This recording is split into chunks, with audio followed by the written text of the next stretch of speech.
From a young age, we have always been told not to look directly at the sun. But today, this is exactly what we will be doing. Now, before you go outside and risk damaging your eyes, let me refine my previous statement. Today, we will be looking at the sun the same way that astronomers and heliophysicists look at the sun, through a telescope and its instruments. Now, you might have seen the sun before, but let's define some important stellar properties in the context of all the stars in our universe. The stellar main sequence is the continuous and distinctive band of stars that appears on a plot of temperature versus luminosity. Based on this plot, astronomers have subdivided these main sequence stars to individual spectral types. These spectral types are divided by early and late types, where early is a synonym for hotter and late is a synonym for cooler. Early commonly refers to stars of the O or B type, and late refers to stars of the G, K, or M type. You will commonly see this designation written with a number between 0 and 10 following the star type, which relates the star to other stars of the same class. A lower number following the spectral type denotes early or hotter, where a higher number denotes later or cooler. Following this number, we see the Yerkes spectral classification of the star, which defines the star's luminosity based on how the plotted spectral lines deform due to gravitational influences on the star's surface. This classification essentially lets us place the star's size relative to other stars based on luminosity.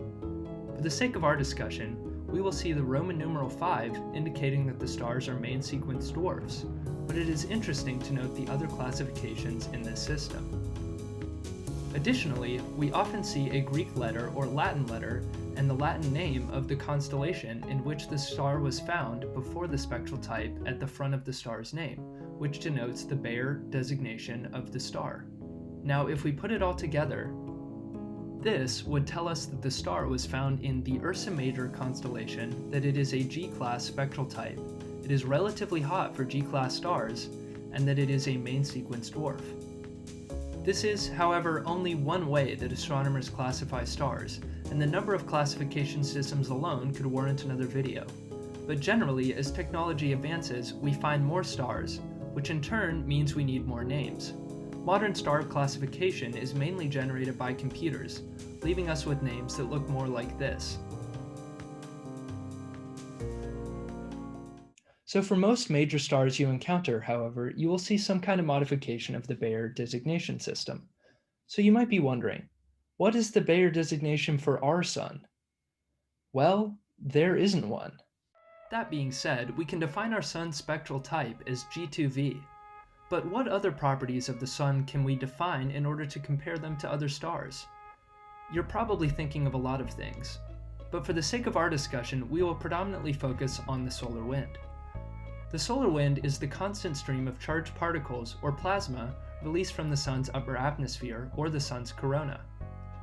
This plasma can travel between 250 and 750 kilometers per second, but on average, the solar wind travels at 400 kilometers per second. And just for reference, the speed of sound is 0.343 kilometers per second. So, you could say this wind is supersonic.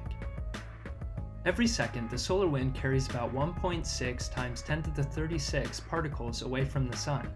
Since these particles were once a part of the sun's mass, the sun experiences a mass loss rate of 2 to 3 times 10 to the negative 14 solar masses per year, which is equivalent to 1.3 to 1.9 million tons per second, or a mass equivalent to Earth every 150 million years.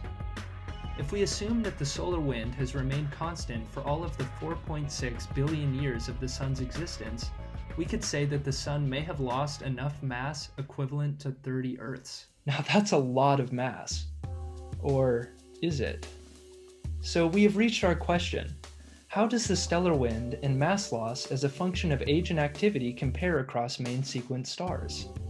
Well, this has actually been a question posed by astronomers for decades. The issue is, however, that the stellar winds produce very few detectable signals, even though our knowledge of stars tells us that all stars with a hot corona must have supersonic outflowing plasma in order to balance the coronal pressure with the near-zero interstellar medium pressure. The interstellar medium, or the ISM, is the matter and cosmic radiation that exists between all star systems. but for our purposes, the ISM is largely composed of partially ionized hydrogen gas. Thanks to the data from the Goddard High-Resolution Spectrograph instrument on the Hubble Space Telescope, Linsky and Wood proposed a method to measure stellar wind in 1996. This indirect method involves observing the UV spectra of the hydrogen ion Lyman alpha lines from stars. This method is indirect because these spectral lines actually indicate hydrogen ion Lyman alpha absorption not from the stellar wind itself, but from the neutral hydrogen in the partially ionized ISM absorbing the ionized stellar wind at the astropause boundary or at the edge of the star's magnetic influence. This collision of the ISM and the stellar wind is what creates the structure of the heliosphere, and the hydrogen ions mainly pile up between the heliopause and bow shock to form a wall-like structure. This wall of ionized hydrogen is then distinguishable from the ISM, as the ISM surrounding the heliopause is cooler and slower than the material inside of the heliopause, but it is also detectable by hydrogen ion Lyman alpha absorption. That's cool and all, but how is this data used? Well, as we discussed earlier, stellar wind indicates mass loss, and since astropheric absorption is dependent on mass loss rate, the amount of astropheric absorption can be used to infer the stellar wind strength and hence the mass loss rate. According to Wood et al.'s 2014 paper, Evidence of a Weak Wind from the Young Sun, astropheric absorption data, when coupled with X-ray radiation imaging, suggests that the mass loss rate of late G or K spectral type stars seems to increase with coronal X-ray flux. In this paper comparing stars' mass loss and activity, however, Wood et al. Find that this relation may not work for all stars. Their study specifically looks at the Sun-like binary star Xi Bootes and the Sun-like Pi Ursa Majoris to see how they compare to other G and K class stars.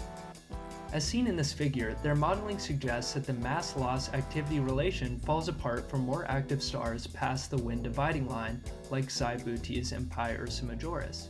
As we can see, Pi Ursa Majoris and Xi Bootes A both have high X-ray surface flux compared to the low mass loss per unit surface area.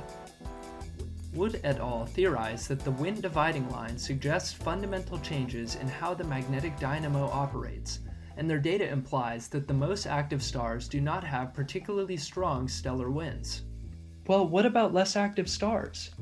According to Revy et al.'s 2016 study, Age dependence of wind properties for stellar-type stars, in which they use 3D magnetospheric hydrodynamic models to study stellar wind, suggests that rotational or magnetic braking plays a large part in cool main sequence dwarfs. Essentially, this means that the rotation rates slow down as a star cools, since less magnetic activity is generated in the stellar dynamo, which in turn causes X-ray fluxes to decrease. Hence, cooler stars have less dense solar wind. But how does this data of other stars relate to our Sun? Well, the faint young sun paradox is a problem that has puzzled biologists, geologists, and astronomers alike, all of which bring their own solutions to the table. The problem describes the contradiction between observations of liquid water in Earth's early history and the astronomical assumption that the Sun's output would only be 70% as intense during that same epoch. We would expect the water to be frozen, but we have data that suggests that it is liquid.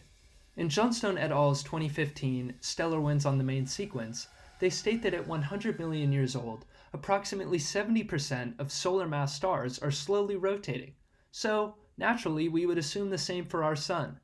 There is, however, a significant possibility that our star was rapidly rotating at this 100 million year mark.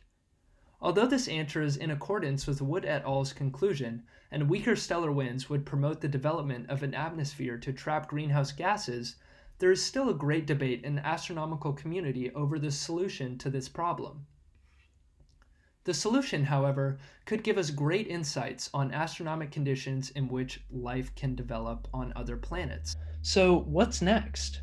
Well, on December 3, 2020, NASA approved funding for the Spatial Spectral Imaging of Heliospheric Lyman Alpha or SCILA mission of Opportunity, which aims to determine the shape and underlying mechanisms of the heliopause.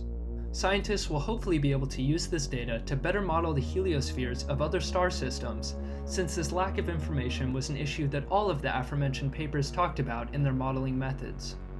Hopefully, with the data from Scylla, we can get to solving the faint young sun problem. But until then, thanks for watching.